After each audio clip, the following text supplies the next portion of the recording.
कितना तेज था। आप देखो, शास्त्र में कोई बोलते ना, ये देखो प्रमाण है, शास्त्र अध्ययन जो करते हैं ना, इसमें तेज आ जाता है। इतना तेज आ गया, क्रोध से गिर गई, क्योंकि क्रोध आ गया तो आंख से देखा तो वो गिर गई, मर गई। बाद में इसमें बहुत ग्लानि हुआ, अरे रे रे रे रे, बाप रे बाप, एक गलत हुआ, मेरे ऐसे क्रोध के कारण ये गिर गई और मर गई। बहुत क्रोध हुआ, एक ग्लानि हो रही थी, पश्चाताप तो बहुत हुआ, लेकिन करे क्या। फिर भूख लगी तो एक गृहस्थ के घर पर वो मधुकरी करने के लिए गए। मधु करने के लिए गए, तब एक सती स्त्री थी और यहाँ पर वो मांगने गए, मया भिक्षाम देनी। अच्छा, तो अंदर से घर से आवाज आया, बाबा मैं आती हूँ, आपको भिक्षा देती हूँ, ऐसा आवाज आया। तो ऐसे आवाज आया किया तो थोड़ी इतनी देर में तब इस पति का और स्त्री का पति आ गया। और पति आ गया तो पति बहुत भूखे थे, बहुत प्यास लगी थी, और इस पत्नी अपने कर्तव्य समझकर अपने पति की सेवा करने लगी। पानी दिया, फिर बोलते वो पति बोला मुझे बहुत भूख लगा है, तो तुरंत रसोई चालू कर दिया और पूरे पति की सेवा करने में जुट गई। कई समय हो गया, पति को परोसा, प्रसाद दिया, फिर और तब इसको याद है कि अरे रे, मेरे दरवाजे पर एक भिक्षुक आया है, मैं इसको बोला था आप खड़े रहो, मैं अभी आता हूँ भिक्षा देने के लिए। तो पति की सेवा करके फिर वो भिक्षा लेके बाहर गई, और बाहर गई तो कई समय चला गया था, 1-2 घंटा चला गया था। तब वो ब्राह्मण के पास जाके वो याद कहने लगी, हे भूदेव, हे ब्राह्मण, हे भिक्षुक, मेरी गलती हो गई, मुझे क्षमा करिए, मैं आपको देने आ रही थी, तब मेरा पति आ गए और मैं मेरे पति की सेवा में जुट गई। मेरा पति बहुत भूखे थे, बहुत प्यासे थे, तो इसकी सेवा में मैं लग गया, इसलिए मुझे क्षमा करिए और आप प्रसन्न होइए और ये मधुकरी स्वीकार करिए। तब वो ब्राह्मण क्रोधित हो गया। अभी एक बार तो क्रोध हो गया था, अभी दूसरी बार एक कौशिक ब्राह्मण ने क्रोध किया, अरे आपको पता नहीं मैं ब्राह्मण हूं। ब्राह्मण की सेवा से क्या अपने पति की सेवा करना ज्यादा फल देता है? वो ज्यादा कर्तव्य है। पहले ब्राह्मण आया है और आपके घर पर, और ब्राह्मण से आप ज्यादा समझते अपने पति की सेवा। आपको पता नहीं है, इंद्र जैसे, इंद्र बड़े बड़े देवता लोग भी ब्राह्मण के सामने नतमस्तक करते हैं, नमाते हैं अपना मस्तक को, और आप हमारी अवहेलना किया है। क्रोध आग बबूला हो गया, आंख लाल हो गई। तब वो ब्राह्मणी सती बोलती है, हे ब्राह्मण देव शांत रहिए, मैं कोई वो बुगली नहीं हूं, वो बगुली थी ना, वो आपका क्रोध से मर जाऊंगी। तब ब्राह्मण सकृत हो गया, अरे मैं किसी को बताया नहीं, इसको कैसे पता चल गया? मैं कोई वो बगुली नहीं हूं, वो आपको देखकर मर जाऊंगी, शांत रहिए। तब तो भी मुंह बंद हो गया ना। ब्राह्मण बोले मैं किसी को बताया नहीं है, तो इसको पता कैसे चल गया? और वो कहने लगे, मुझे पता है आप ब्राह्मण का तेज सब क्या क्या होता है। मार्कंडेय युधिष्ठिर महाराज को बता रहे, और कहते हैं, वो सती स्त्री कहती है, मुझे पता है ब्राह्मण क्या होते हैं, ब्राह्मण का स्वागत करना मुझे पता है, नहीं ऐसा नहीं, मुझे सब याद है, लेकिन ब्राह्मण का क्रोध करना उचित नहीं है। ब्राह्मण को क्रोध नहीं करना चाहिए, हमारे जैसे गृहस्थों के ऊपर कृपा करनी चाहिए। और आप क्रोध करते, आपका ब्राह्मण का हमने सब देख लिया है। एक ब्राह्मण ने, वो बोलने लगी, एक ब्राह्मण ने क्रोध किया था और क्रोध में समुद्र पी गए, और आज इसलिए लोग परेशान हैं, क्योंकि समुद्र खारा है, पहले मीठा था, और क्रोध करने से वो खारा हो गया। तब तो ब्राह्मण और हो, क्योंकि ब्राह्मण बोलने लगी सब कुछ। आप ब्राह्मण कितना अच्छे, हमको सब पता है, क्या क्या किया है आप ब्राह्मण ने। ऐसे कई उदाहरण देने लगी, क्योंकि देखो ये समुद्र है ना, वो समुद्र जब भगवान ने बनाया तब मीठा जल का बनाया था। बहुत बड़ी कथा है, ये खारा क्यों हो गया, इंद्र की बड़ी कथा है। इंद्रदेव ने श्राप दिया था अग्निदेव और वायुदेव को, ये बड़ी कथा है। लेकिन अंत तक महाभारत की मैं कथा बताऊं, महाभारत में कथा मिलती है जब कई असुर थे, राक्षस, वो मनुष्य को बहुत परेशान करते थे। तब सब मनुष्य गए देवताओं के पास, और देवताओं को भी परेशान करते थे असुर। और देवता के पास गए और कहे हमको बहुत असुर परेशान करते, आप कुछ हमको हमारे पर कृपा करें। तब देवता लोग आए तो क्या करते थे, असुर बहुत बुद्धिमान थे, वो दिन में समुद्र में छुप जाते थे और रात में बाहर निकलते थे। और रात में जब निकलते तब तो क्या किया जाए, रात में मनुष्य क्या युद्ध कर पाएंगे, दिखते नहीं है तो क्या करेंगे। और असुर तो मायावीर थे सब, तो दिखता था और कई मनुष्य को मार देते थे, गांव का गांव साफ कर देते, मार देते थे। और तब ऐसा हुआ, सब देवता अगस्त जी के पास आए, और जब अगस्त जी के पास आए और अगस्त जी को प्रार्थना किया, आप कृपा करिए, इस मनुष्य को बचाइए, हम सबको बचाइए। और तब बात मान गए, और असुर देखे रात में निकले, और सब देवताओं ने जैसे बताया इसी तरह अगस्ती ने देखे, रात में असुर निकलते थे और सबको मारते थे और दिन में छुप जाते थे।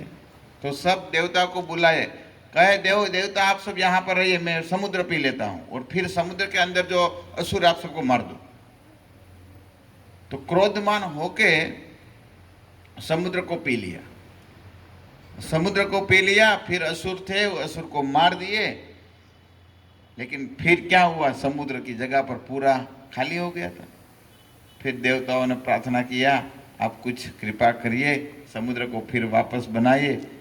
तब अगस्त जी ने अपना लघु शंका पेशाब किया और समुद्र को निकाला, तो मीठा जल पी गए और खारा जल निकाल दिए। ये आपकी महिमा है, ब्राह्मणी बोलती है, ये आपका ब्राह्मण का महिमा है।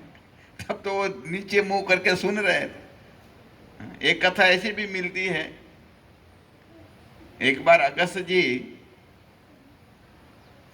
समुद्र के किनारे भगवान की पूजा कर रहे थे, और पूजा कर रहे थे तब समुद्र का तो लहर आती है ना, वो लहर आया और समुद्र का 5 अगस्त जो पूजा करते, कई सामग्री था पूजा की, फूल होते हैं या जो अलग अलग दीप होते हैं या घी सब होते हैं ना, पूजा का जो सामान होता है सामग्री, वो सब समुद्र ने क्या लिया, जूट लिया, ले लिया सब अपनी लहर में।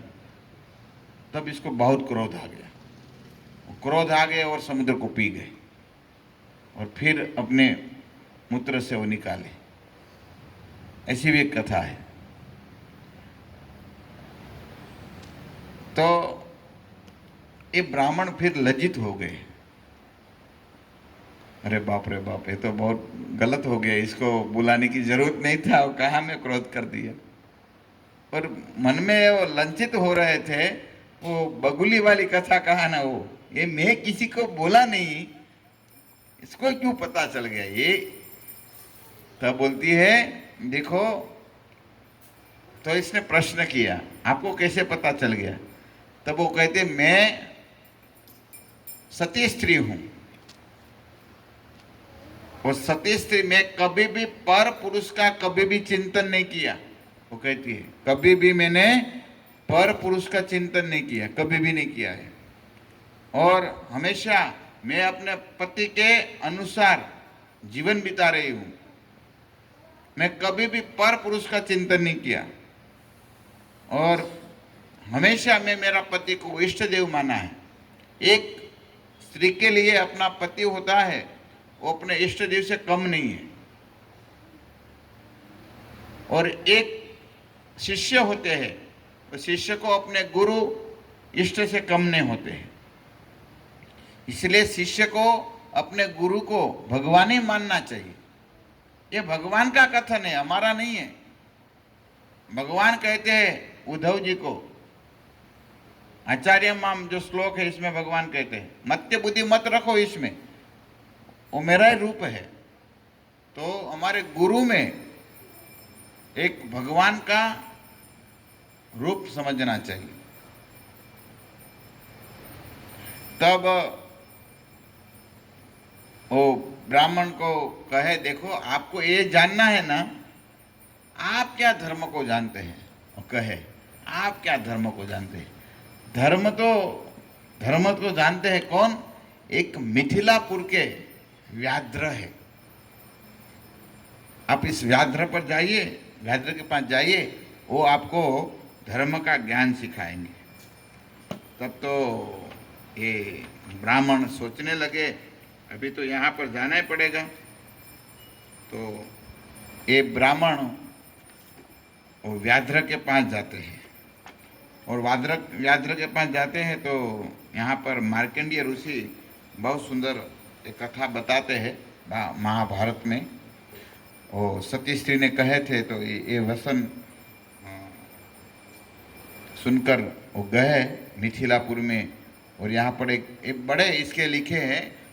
वो मिथिलापुर के वो जो व्याघ्र ब्राह्मण थे वो अच्छी तरह धर्म को जानते थे और जितेंद्रिय था और धर्मवान था और माता पिता की सेवा करता था और माता पिता का वो भक्त था व्याघ्र।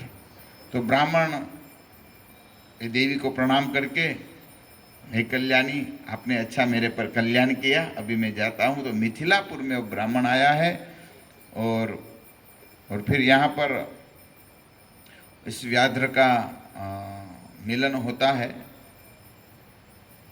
और जब व्याघ्र के साथ मिलन हुआ तब ऐसे तो देखो व्याघ्र शूद्र जाति में थे, और वो क्या बिजनेस करता था? वो बिजनेस ये करता था, वो ब्राह्मण के सामने वो कहने लगे, देखो हम तो एकदम नीचे है, हम क्या जान सके, लेकिन आप आए हैं, ये सत्यवता स्त्री ने कहे है, तो मैं आपको बताने जा रहा हूँ। मैं तो एकदम गया गुजरा आदमी हूँ, मैं तो कसाई जैसा कार्य करता हूँ। कसाई नहीं था लेकिन कार्य करते, मैं तो मांस मटन बेचता हूँ। और देखो एक आप नाम सुने ना, एक जगन्नाथ जी के भक्त हो गए सदन कसाई। सदन कसाई भी ऐसा ही करता था, वो शालिग्राम के साथ राजू में रखता था, और फिर जब सब ग्राहक नहीं होते थे तो शालिग्राम को मुंह में रख देते थे ऐसा कार्य करते थे। लेकिन भगवान इसको प्रेम करते थे। वो ब्राह्मण गए, कर्मकांडी ब्राह्मण देखे, अरे शालिग्राम के साथ तुला में रखते, मांस के साथ तुला करते। तो ब्राह्मण ले गए, जबरदस्ती ले गए, तो घर पर ले गए, बहुत सुंदर जल अभिषेक स्नान करवाया, गंगा यमुना सब स्नान से अभिषेक कराया, गौमूत्र सबसे किया। लेकिन रात में भगवान बोलते हैं, अरे ब्राह्मण, आप तुम्हारा भला चाहते हो, मैं जहां था यहां मुझे रख दो, तेरे पास मुझे नहीं रहना है मना कर दिया भगवान, क्योंकि वो प्रेम करता था। तू तो हर रोज मुझे क्या करेगा, स्नान करे यही करेगा, लेकिन तू प्रेम नहीं करेंगे, वो मुझे प्रेम करता। वो फिर यहाँ पर गए और फिर वो सब छोड़ दिया इसने और भगवान की सेवा करने लगे। शालिग्राम का साक्षात लीला करते थे। फिर इसके साथ शालिग्राम भगवान द्विभुज बन जाते, कभी चतुर्भुज बन जाते थे, और शालिग्राम के साथ वो लीला रोज वो सदन कसाई करने लगा। देखो, प्रेम करो भगवान को, और प्रेम करते हैं तो भगवान प्रसन्न हो जाते हैं। मैं जीव हिंसा नहीं करता हूं, और मैं कभी भी अपने पत्नी का ऋतुकाल अनुसार मैं कभी संगम नहीं करता हूं, ऐसे लिखा है, सत्संग नहीं करता हूं। और फिर कहते हैं, और मैं कभी सुअर ये पाड़ा, गुजराती में पाड़ा भैंसा, इसका मांस बेच रहा हूँ लेकिन मैं खाया नहीं हूँ, क्योंकि मेरे पिताजी का ये सब बिजनेस था, हमारे मेरे पिताजी के पिताजी का भी ये बिजनेस था, लेकिन हम किसी को मार नहीं रहे। वो जब बलि यज्ञ होता था, वो कह रहे जब बलि यज्ञ होता था, और बलि यज्ञ में जब कोई भी प्राणी होता है, इस प्राणी की इसमें आहुति दिया जाता है, और तब वो शरीर जब सूख जाता है तो शरीर को हम लेके बेचते हैं। हम कभी भी मारते नहीं थे, वो ऋषि मुनि ने जो मारे हुए हैं, मतलब बलि दिया हुआ है, और इसको ऋषि मुनि भी यज्ञ करके इस जीव का उद्धार करके दूसरा रूप देते थे। इसीलिए सब पहले बलि यज्ञ का निर्माण होता था। आज कलयुग में बलि यज्ञ मना किया है, क्योंकि आज ऐसा ब्राह्मण है ही नहीं, ऐसा मंत्र बोला कर दूसरे को ऐसा जन्म प्रदान करे, दूसरा जन्म नहीं दे सकते हैं, इसीलिए मना किया है कलयुग में। तो इसी तरह ये सब कहने लगे, और कहने लगे आप सुनिए, मैं कभी भी कामना में, क्रोध में आके, द्वेष में आके मैं कभी भी अपने धर्म को नहीं त्यागा। और ये तो त्याग दिया था ना, मन में थोड़ा दुख आ गया, अरे ये बगुली ने मेरे पर विश्वास किया, और ऐसे, और इतना मैं तपस्वी वेद अध्ययन करता हूँ। और देखो भक्तों, हम क्रोध करते हैं ना तो हमारी भक्ति होती ना, वो विनाश हो जाती है, नाश हो जाती है, तुरंत नाश हो जाती है। इसलिए क्रोध नहीं करना चाहिए। विवेक बुद्धिमान मनुष्य को कभी भी क्रोध नहीं करना चाहिए। क्रोध करने से हमारी हानि होती है, कभी भी भला नहीं होता है, इस शास्त्र का कथन है। और कहने लगे आगे इस ब्राह्मण, देखो मैं कभी भी किसी की बुराई नहीं, और ब्राह्मण को कहते मैं कभी भी किसी की बुराई नहीं करता। आज हमको दुख होता है, माला करते हैं, मंदिर में आते हैं, लेकिन बुराई का ढेर बनाते हैं, इतना बुराई करते हैं, इसने वो किया, इसने वो किया, इसने वो किया। सेवा करते तो भी बुराई, इसलिए हमको भक्ति का फल नहीं मिलते हैं। भक्तों सावधान रहिए, सब किसी की बुराई मत करो। जो होते हैं भगवान देखेगा, हम कौन देखने वाले हैं। वो जो बुराई करता है, इसकी बुराई हमको क्यों करना है। जब रूप गोस्वामी जो कहते हैं, जो बुराई निंदा करते हैं ना, इसके पास कभी भी आप रुको मत, भागो यहाँ से। लेकिन क्या करे, ये बुराई इतनी स्वीट हमको लगता है ना, मधुर लगता है। अच्छा अच्छा ऐसा किया, हाँ। और माताओं में तो ये रोग होता ही है ज़्यादा। माताओं सुन रही तो मैं बोल दूँ, मेरी जो बहू है वो अच्छी नहीं है, लो चालू यहाँ से होती है, अरे भाई बहुत अच्छी दिए हुआ। और आज सब सास बन जाती है ना, फिर सास का क्या होता है मालूम, एक बड़ा दुख है सास का, मेरी पत्नी और मेरी बहू मेरी बात नहीं मानती। तो आप भी बहू तब मानी थी आपकी सास की बात है? ये परंपरा चल रही है। आप नहीं मानी तो आप इतना क्यों अपेक्षा रखती है कि मेरी बात माने? ठीक है ना। और देखो अपनी घर पर बहू आई है, वो अच्छी नहीं लग रही, और अपनी बेटी बाहर दूसरी जगह पर बहू बनी है, और यहाँ पर वो कहाँ तांडव कर रही है, वो तो देखती नहीं है, वो किसी की बहू है नहीं, है या नहीं है। वो तांडव घर पर आके यहाँ भी झगड़ा करवाती है। लेकिन ये संसार का देखो नियम, माँ को सावधान रहना चाहिए, स्त्री को सावधान रहना चाहिए, ऐसी करनी करे ऐसा भरना पड़ेगा। अच्छा बोध दो, गुजराती में करियावर हारो आपो, समझ में गुजराती में कही दो करियावर कोने। આપણે જ્યારે આણું આવે ને છોકરી ત્યારે એની ઘરેથી કરિયાવર આપે। કરિયાવરમાં શું આપે? ગોદડા આપે, એવું જ આપે ને કરિયાવરમાં તો ગોદડા આપે, પછી શું આપે? કબાટ ને વાસણ ને એવું બધું આપે। હવે એ વાસણ ને કબાટ ને એ બધું ગોદડા ને કેટલા દી સારું રહે? આ તમે આ બધા નજર છે કઈ લાવ્યા 30 વર્ષ પહેલા કઈ વિધું? હવે ગોદડાને અમુક અમુકના જીવ એવા કંજુસ્યા હોય ને, એ ગોદડું પીળું પડી જાય પણ બીજાને ઓઢાડે નહીં, બોલો પેલા ગઢા બધા એવા જ હતા, મરે ને તોય પછી એની વાહેરે બાળવી જ થાય, દે નહીં કોઈને, છે નો છૂટે.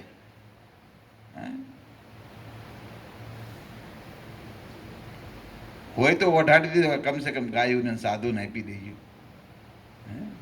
કમસે કમ કંઈક દયા આવી જાય ને કૃપા થઈ જાય. મહેમાન માટે એ થાપણાનું રાખે, પણ મહેમાન ઓઢાડે નહીં. કોણ જાણે ક્યાં ગળે બાંધીને લઈ જવું છે. કુકર ને પલંગ ને આ બધું ફાટી તૂટી જાય, એ રે નહીં. ગોદડા તૂટી જાય, પલંગ તૂટી જાય, કબાટ તૂટી જાય, પણ જો સંસ્કાર રૂપી કર્યાવર આપ્યો હોય ને એ કોઈ દી નો ફાટે. जब माता सीता अपने ससुराल जा रही थी तब सुनैना ने क्या संस्कार दिए, क्या करियावर है अपनी भाषा में, दहेज में क्या दिया है. दहेज ऐसा देना है, संस्कार रूपी दहेज देना है भाई. गाड़ी मोटर गाड़ी वो सब टूट जाएगा, जो भी देगा दहेज में वो तो फटने वाला है, खराब होने वाले हैं. लेकिन संस्कार होता है ना, वो संस्कार रूपी दहेज कभी भी खराब नहीं होता है. संस्कार का दहेज दीजिए सब आप अपनी बेटी को, पुरुष अपना बच्चे को. ऐसा संस्कार देगा ना तो कभी वो अनुचित नहीं करेगा, भलाई करेगा. तो ये दहेज में देना चाहिए. कभी भी वो बुराई नहीं कर, कहे मैं कभी भी बुराई नहीं किया. और कहते हैं आगे वो धर्मात्मा पुरुष कहते हैं मैं हमेशा धर्मवान पुरुष का संग किया है. देखो ये बहुत सुंदर शिक्षा प्रदान करती है इस कथा. हमको संग कैसा करना है. ऐसे धर्मवान जो बुराई नहीं करते हैं, निंदा चुगली नहीं करते हैं, ऐसे व्यक्ति का संग नहीं करना चाहिए. ऐसे व्यक्ति का संग करेगा जरूर हमारे में आएंगे. गुजराती में कહેવત છે, કાળિયો ધોળિયો હારે બાંધા હોય હાન રંગ ન આવે પણ ભાઈ આવી જાય ને, હાન તો આવી જાય ભાઈ.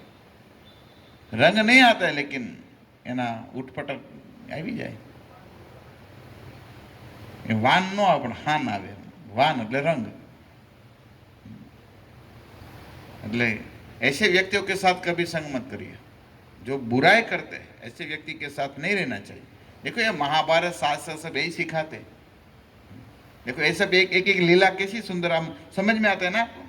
ये धर्मात्मा पुरुष एक व्याघ्र है, नीच जाति के है, लेकिन इसका ज्ञान देखो बड़े बड़े विद्वान भी सुनते हैं.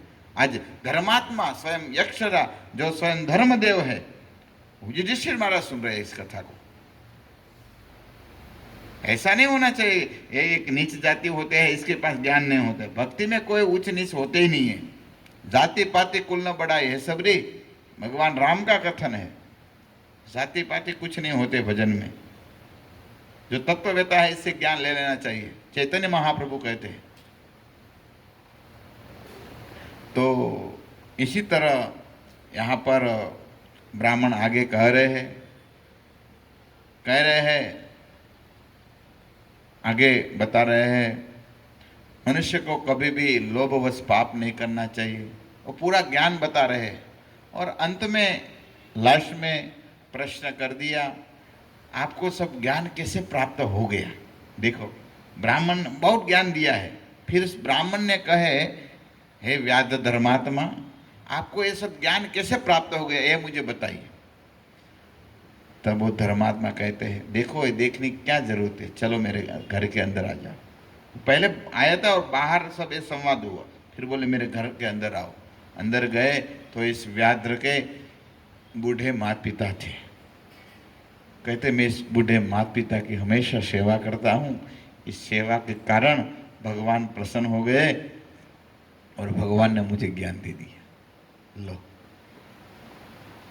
माता पिता की सेवा करना ये भी गृहस्थ का कर्तव्य होता है. आप पंढरपुर जाते हैं ना, पंढरपुर में भगवान पंडरीनाथ यहाँ पर प्रकट हुए तो क्यों हुए हैं.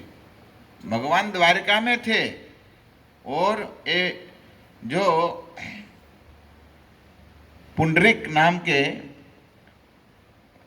जो भक्त थे वो अपना माता पिता के भक्त थे.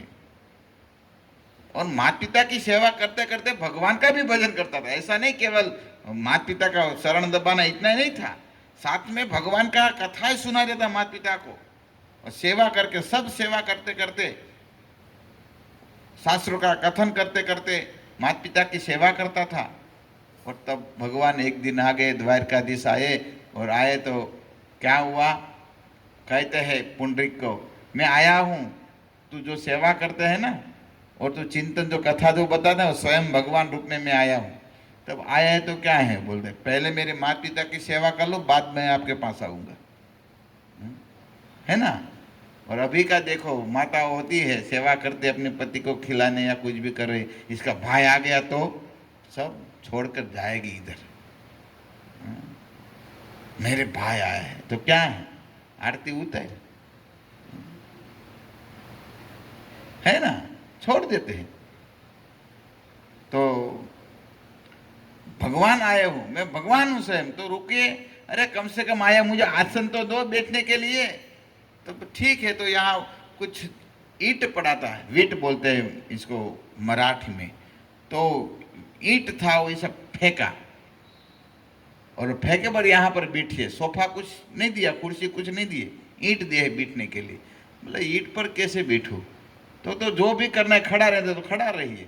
तो भगवान बोले ठीक है, भक्त बोले है ना, मैं खड़ा रहूंगा। आज भी भगवान विठल नाम हो गया, वो वीट वीट बोलते इसलिए विठल, जिस ईंट पर जो भगवान खड़े हैं, आज भी खड़े हैं।